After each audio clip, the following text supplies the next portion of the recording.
دعم جماعة الإخوان المسلمين والابتعاد عن أحمد شفيق. كانت لها ظروفها يقول لك، ما كانت لا يعني العملية هي عملية دقيقة في قضية تقييم جماعة الإخوان المسلمين أو الرئيس المعزول محمد مرسي.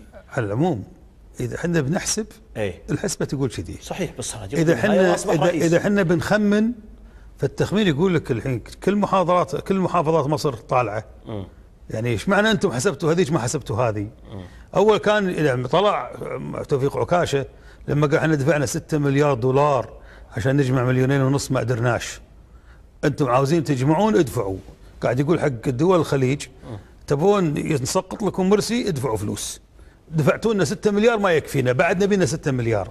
هذه مجموعة بلطجية وكذابين وحرامية، تبينا نصدقهم؟ بس لا يقاس توفيق عكاشة كرجل ورأيه يا حجي كل الإعلام المصري كل الإعلام المصري. أنا بعطيك مثال بسيط. مرسي حكم سنة كاملة صحيح، ما سكر قناة ولا سكر جريدة ولا اعتقل صحفي ولا أعلن أحكام عرفية، يسبونه في الصحافة ويسبونه بالتلفزيون كل يوم، ولا اعتقل أي إنسان ولا أعلن أحكام عرفية ولا قتل أحد. هذول يحكموا بيوم واحد وذبحوا آلاف مؤلفة وألغوا أحزاب. حزب الوسط اعتقلوا قيادته وقطوهم بالسجن. ليش؟ لأنه معارض للانقلاب. حزب الإخوان اعتقلوا منهم حسب الرواية الشخصية الرسمية اللي يقولون احنا اعتقلنا 2000 وهم معتقلين أكثر من 20,000 وهم لاقون يحطونهم. زين.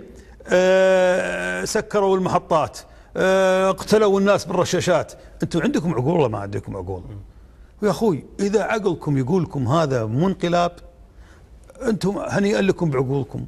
اما احنا ناس الله معطينا عقول والله معطينا افهام. هذا انقلاب وملاعين والدين وكذابين وبلشتيه، وهذه ميليشيا الحزب الحاكم السابق مع حسني مبارك. اكو اذا نظام الحكم اعتمد على ميليشيا هذا نظام عصابه.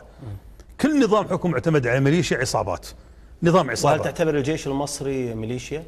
الجيش المصري اثبت انه جيش عدم المؤاخذه، يعني حرام يلبس البدله العسكريه وحرام يلبس يعني انت اتهمت الجيش المصري بانهم رعاع. لا ما قلت رعاع، قلت اللي يهاجمون مرسي رعاع. الجيش المصري انا لو كنت يعني لو كان في الجيش المصري احرار ما يصير هالامر هذا. بس الجيش المصري مستعبدين استعباد. وقال فرعون ما اريكم الا ما ارى وما اهديكم الا سبيل الرشاد. والله لو كان فيهم احرار ما يقعدون القعده هذه، والله لو كان فيهم احرار ما يصبرون الصبر هذا. هذا واضح انه جيش استعبد وامتهن وانتهكت كرامة الجيش المصري بهالطريقة هذه. الجيش المصري فقد أي ذرة كرامة له ولا عاد يستحق أي احترام من قبل الجماهير العربية. كنا نقدس ونحترم الإرادة المصرية والشعب المصري والجيش المصري. أما الآن الجيش المصري اللي هكذا تنتزع الشرعية من أمامه خوفا من بلطجية ومن ميليشيات النظام السابق، وين مرة والرجال فيه. أنا يا رجل